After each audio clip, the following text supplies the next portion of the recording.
साथ खड़ा करो, बहुत बढ़िया, नीचे करो।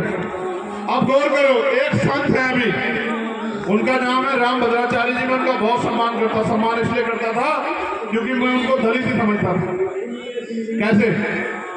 दलित का मतलब है जो पीड़ित है, जो शोषित है, जो कमजोर है, जिसपे कमी है। कुदरत ने उनको आंखें नहीं दी। मुझे ऐसा लगता था कि भाई वो भी हमारा हिस्सा, उनको भी आंखें नहीं है, इसलिए वो भी हमारे जैसे दलित ही हैं। लेकिन जब मैंने उनको सुना तो मेरा भ्रम दूर हो गया। उन्होंने कहा कि आरक्षण अगर जल्दी खत्म नहीं किया SC OBC का तो इस देश में खूनी क्रांति हो जाएगी, इस देश में पता नहीं क्या हो जाएगा, इस देश में पता नहीं क्या हो जाएगा। उन्होंने कहा जातिगत आरक्षण खत्म कर दो। मैं उनसे पूछना चाहता हूँ, भद्राचार्य जी, हजारों साल हमने इस देश में खून के आंसू हुए, आपने क्या दिया हमें? आपके पूर्वजों ने क्या दिया हमें? आपने आरक्षण दिया कि हमें जो छीनना चाहते हो? और आप शांत हो गए, कहते हो खूनी क्रांति हो जाएगी। किसको डरा रहे हो आप?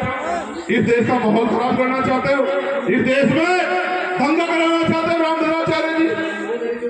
फिर उन्होंने कहा, और ये बात मुझसे स्वीकार नहीं हुई, उन्होंने कहा मरे मुलायम काशी राम, और मुस्कुराए सब लोग, मुझसे नहीं बर्दाश्त हुआ।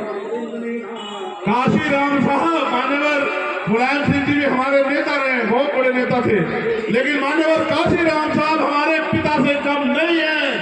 वो हमारे रहबर है, उन्होंने हमें लड़ना सिखाया, उन्होंने हमें बढ़ना सिखाया।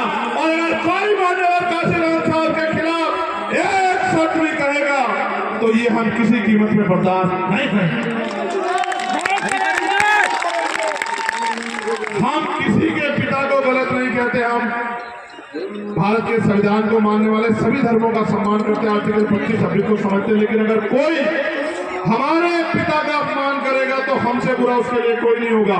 फिर उन्होंने एक भाषण और दिया और उन्होंने कहा, मैं तो खुल के कहूँ कि चारों वर्णों में जो राम को नहीं भजता वो चारों वर्णों में चमार। राम को भजने वाला उत्तम और शाम को भजने वाला नीच। उनके कहने का मतलब है कि जो चमार जाती है वो नीच जाती है। भाई उनका कहा क्या नाम? चारों वर्णों में जो राम को नहीं भजता, देखिए चारों वर्णों में जो बुरा है, असुर है, राक्षस है, वो कौन है? चमार।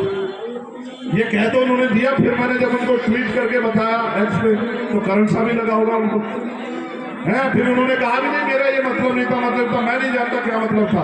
मैं तो उनको ये कहना चाहता हूँ इस मंच के माध्यम से, अपनी वाणी पे लगाम लगा के रखो, ना बुरा कहेंगे ना बुरा सुनेंगे। और अगर कोई सीमा क्रॉस करेगा तो ये भी भूल जाएंगे कि वो कौन है। मुकदमा दर्ज करा के उसको जेल भिजवाने का काम भी हम लोग करेंगे अगर किसी का दिमाग खराब होगा।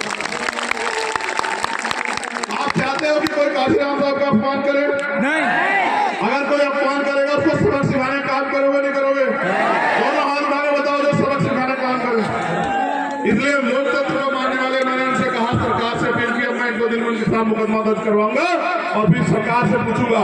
जो लोग कहते हैं कि हम दलित सम्मेलन कर रहे हैं, तो ये बताओ हमें अपमानित करने वालों को जेल भेजोगे नहीं भेजोगे? अब आखिरी बात है, गौर कर लो।